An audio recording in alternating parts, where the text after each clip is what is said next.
जल तांडव अभी और बढ़ने वाला है। दरअसल उत्तराखंड और हिमाचल में कुदरत ने जो कहर बरपाया उसके निशान अभी भी बहुत गहरे हैं। लगातार रेस्क्यू ऑपरेशन चल रहा है। सरकार के साथ साथ आम लोग इन हालातों से निपटने के प्रयास कर रहे हैं, लेकिन पहाड़ों से तबाही मैदानों तक चली आई। राजस्थान और गुजरात में बाढ़ और बारिश के पानी ने शहरों को अपनी गिरफ्त में ले लिया। इंसानी बस्तियों में हाहाकार मचा हुआ है, तो वाराणसी में गंगा विकराल रूप धारण कर रही है। तबाही की इन्हीं तस्वीरों के साथ आपको दिखाते हैं ग्राउंड जीरो की एक्सक्लूसिव रिपोर्ट।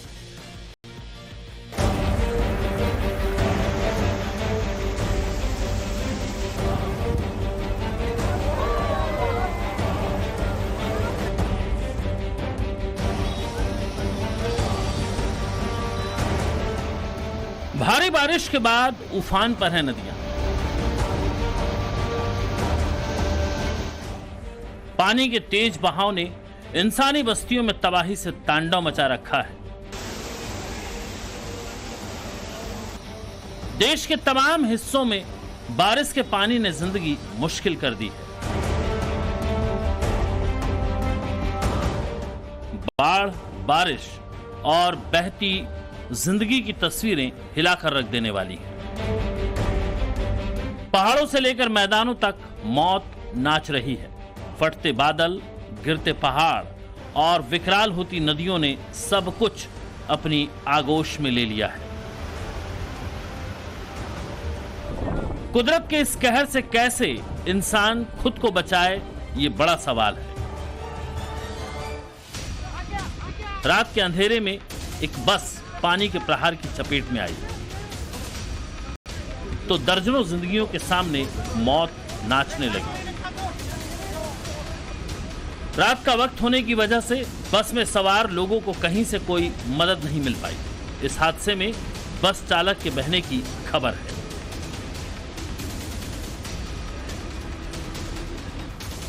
तस्वीरें राजस्थान के टोंक की हैं। ये जो सैलाब देख रहे हैं वो टोरडी सागर बांध की वजह से है।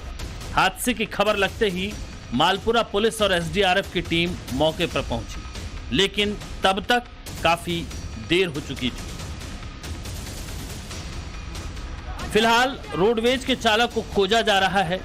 बाकी बस में सवार लोगों ने जैसे तैसे इस जल प्रहार से खुद को बचाया है, लेकिन सही आंकड़ा अभी किसी के पास नहीं कि बस में सवार सभी लोग बच पाए या नहीं।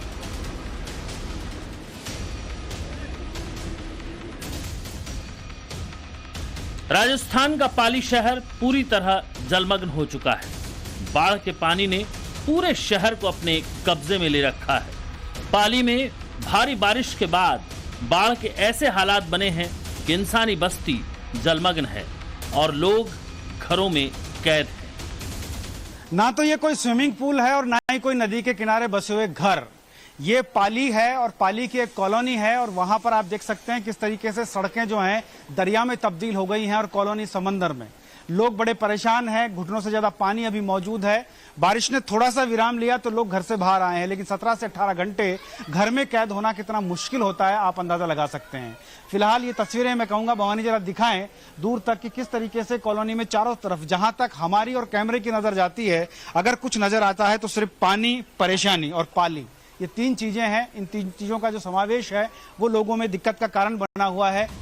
लगातार बरसात के बाद कई फीट जल भराव हो चुका है। लोगों को कुछ समझ नहीं आ रहा कि आखिर वो इस मुश्किल से कैसे पार पाएं।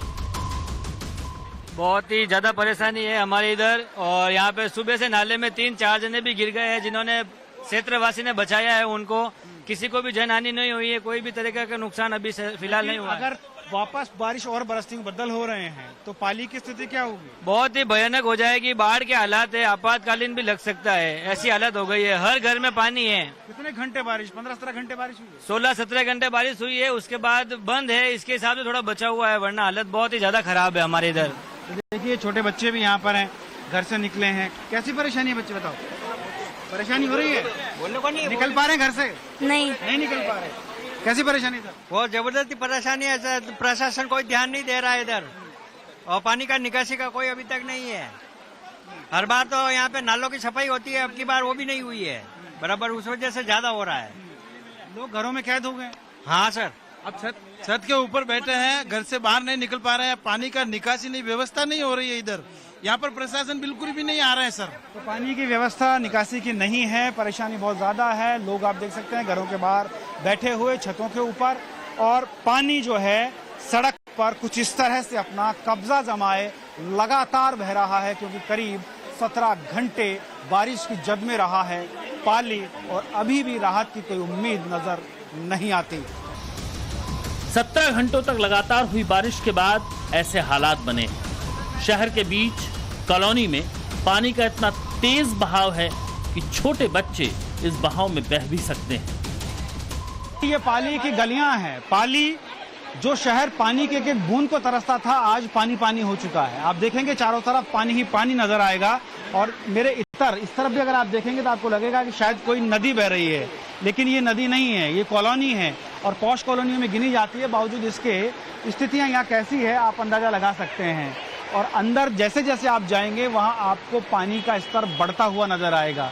लोग परेशानियों से दो चार हो रहे हैं, काफी परेशानियों का सामना करना पड़ रहा है। जरा इनसे हम बात कर लेते हैं। देखिए मेरे साथ बैठे हुए हैं, उनसे बात करते हैं और जानते हैं कि आखिरकार किस तरह की परेशानियां पाली में है और कैसे आप इनसे दो चार हो रहे हैं। सर, तालाब के बाजू वाली जो कॉलोनी अग्रसेन वाटिका के पास नगर पालिका ने काफी वहाँ कचरा डाल के पूरा नाले को रोक दिया है। नाले को रोकने के बाद में तीव्र गति से पानी वो उसके कॉलोनियों में आ रहा है। राजस्थान का जैसलमेर इलाका रेगिस्तानी है, लेकिन बदलते मौसम और क्लाइमेट चेंज ने रेगिस्तान को समंदर बना दिया है। मौसम विभाग ने जैसलमेर में बारिश का रेड अलर्ट जारी किया है। भारी बारिश के बाद बिगड़े हालातों की अब तस्वीरें देखिए। बाढ़ के पानी में कैसे एक आदमी बह गया था, लेकिन लोगों ने इसे रस्सी के सहारे बचाया। सड़कों पर देखिए कितना पानी भरा हुआ है, लेकिन इंसान अपनी रफ्तार नहीं रोक सकता। उसे हर हाल में पेट पालने के लिए निकलना है। लेकिन सड़कों पर भरा पानी बड़े हादसे को भी न्योता दे सकता है। गाड़ियां किसी गहरे गड्ढे में भी समा सकती हैं। अब इस तस्वीर को देखिए। पानी के तेज बहाव ने एक गाड़ी के पहियों पर ब्रेक लगा दिया है। पानी का तेज बहाव है, लिहाजा रिस्क लेना खतरे से खाली नहीं। स्कॉर्पियो भी फंस गया। इंसानी जान पर भी खतरा मंडराया है। जैसलमेर के मोहनगढ़ कस्बे में इस भारी बारिश के चलते एक कच्चा मकान गिर गया, जिसमें एक ही परिवार के 3 लोगों की मौत हो गई। बताया जा रहा है कि मरने वालों में दादा, दादी और उनका पोता शामिल है। इस हादसे के बाद प्रशासन ने लोगों से अपील की है कि वो अपने घरों को छोड़कर सुरक्षित स्थानों पर चले जाएं। बारिश के पानी में ग्रामीण इलाकों का भी बुरा हाल है। कई गांव और ढाणियों में रेतीले धोरों पर पानी की नदियां बह रही हैं। सड़कों पर 2 से 3 फीट तक पानी बह रहा है। बरसाती नदियों ने रफ्तार को रोक रखा है।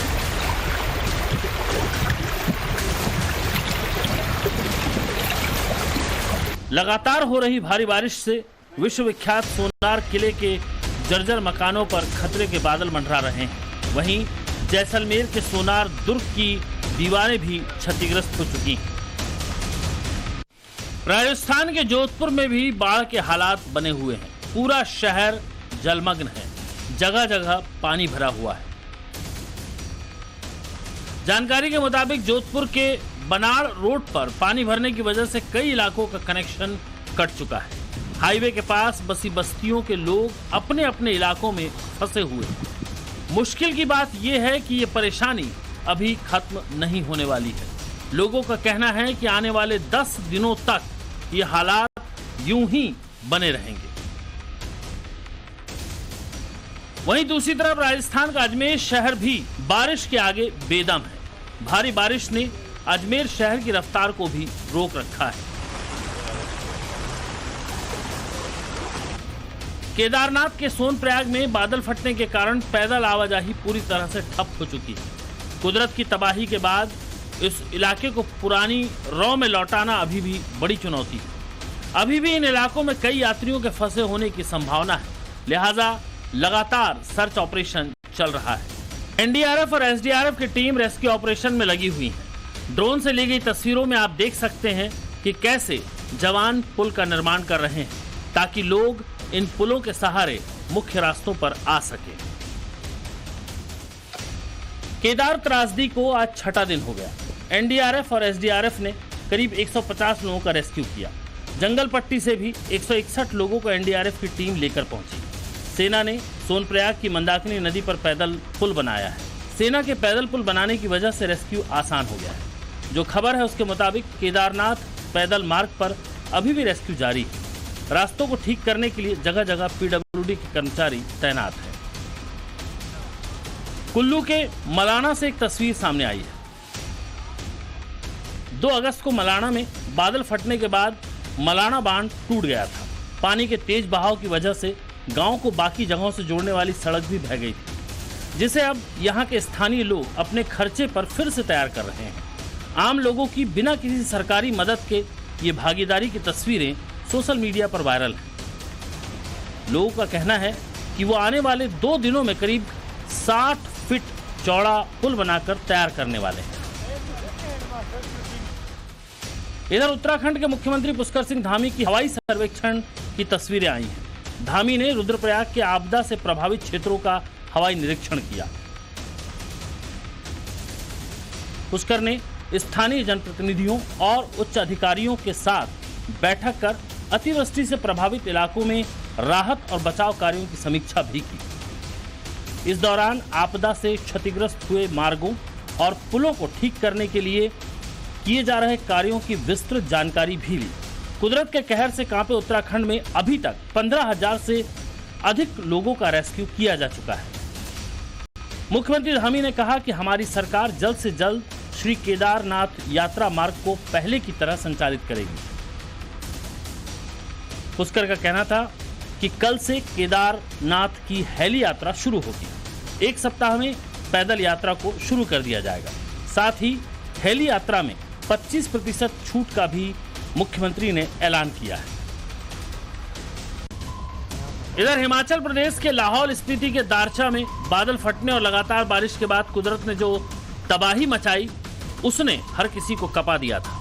कई पुल क्षतिग्रस्त हो गए थे। सैकड़ों पर्यटक इस हादसे में फंस गए और अभी भी कुछ लापता हैं। ऐसे में पूरे इलाके का ड्रोन से सर्च ऑपरेशन चल रहा है।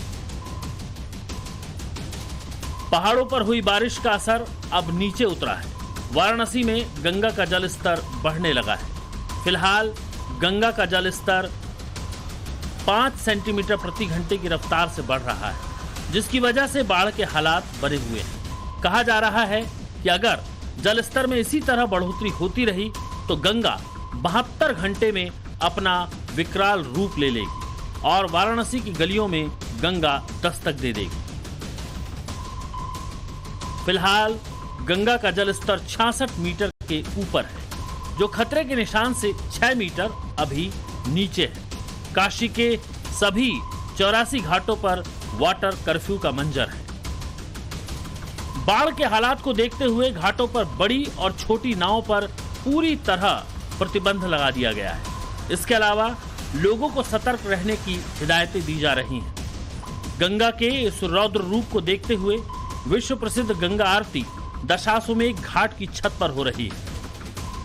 जो हालात बनते जा रहे हैं उसके मद्देनजर स्थानीय प्रशासन ने चाहे छोटी नाव हो या फिर बड़ी नाव हो उन पर पूरी तरीके से प्रतिबंध लगा दिया गया है। इसके अलावा आप देखिए कि जो गंगा का जो जलस्तर है, जिस रफ्तार से जो लहरें हैं, उसकी वजह से कहा यह जा रहा है कि किसी तरीके का नौकायन नहीं किया जाएगा। खासतौर से सेफ्टी के पॉइंट ऑफ व्यू से ये निर्णय लिया गया है। इसकी वजह से जो बाहर से आने वाले जो सैलानी हैं, शिवभक्त हैं, कांवड़िए हैं, उनको जरूर मायूसी हाथ लग रही है, लेकिन सुरक्षा के मद्देनजर ये बहुत जरूरी था, क्योंकि वाराणसी में गंगा ही नहीं, गंगा के साथ साथ जो उसकी सहायक नदी वरुणा है उसका भी जो जलस्तर है तेजी से बढ़ता जा रहा है। तो आने वाले 72 घंटे वाराणसी के लिए बेहद संवेदनशील हैं, बेहद खतरे से भरे हो सकते हैं, क्योंकि जो गंगा का जलस्तर है वो लगातार बढ़ता जा रहा है।